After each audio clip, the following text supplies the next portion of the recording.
All right, guys, my spring football tour continues here. Still making my rounds in Cabarrus County today at J.M. Robinson High School. Coach Jason Seidel. Coach, you've done great things since arriving here on the scene at J.M. Robinson. Putting up a lot of wins, putting a lot of young men in the collegiate ranks and things like that. But just tell us how things are going today in Concord. Things been good, man, but first and foremost, I appreciate everything you do for us in North Carolina and all our kids and coaches, man. It means a lot.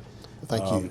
As far as Robinson, we were young last year. We started roughly about 10 sophomores, so in the beginning, Myers Park took it to us, and we didn't know where we were going to be at that point, and I think the kids just kind of got better each week, and we made a run, and unfortunately, fell in the fourth round, but having all those guys back, we're excited.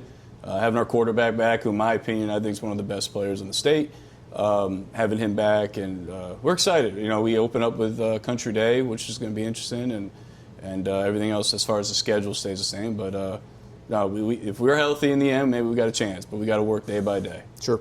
I know you start your spring coming up next week, the week after. Tell me what it is that a coach tries to accomplish this time of the year, whether skill development. Obviously, I know that working in the weight room is always a foundation of a program, but just tell me what you're trying to accomplish this time of year. Well, weight room for us is our lifeblood, and actually we're maxing out this week, and we start, spring ball next week.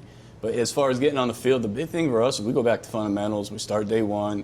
What I like about spring ball is a lot of our guys play other sports, so we don't get maybe our starters or our projected starters. We get a lot of the young guys coming up, so it's a chance for them to really get in there and take a lot of reps, and we start to learn about maybe new guys that are coming out. And it's only 10 days, so it goes quick.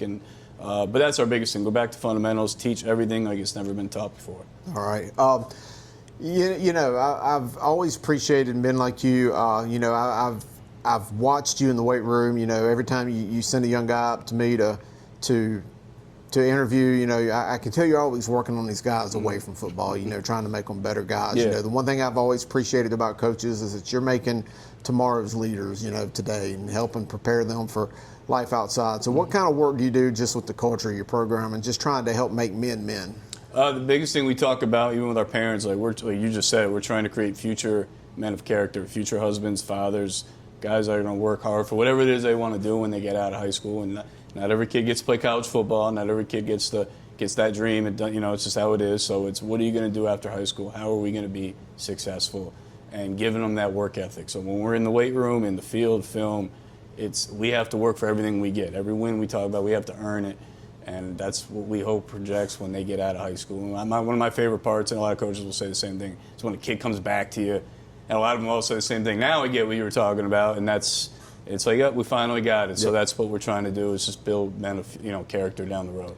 Outstanding. Well, Coach Seidel, I think you do it the right way. You've always run first-class programs, whether here, Blythewood, Hickory Ridge. You've always been first class. I appreciate your hospitality, spending an hour or so talking some football with me, and best of luck this season. Appreciate you coming. Yes, sir.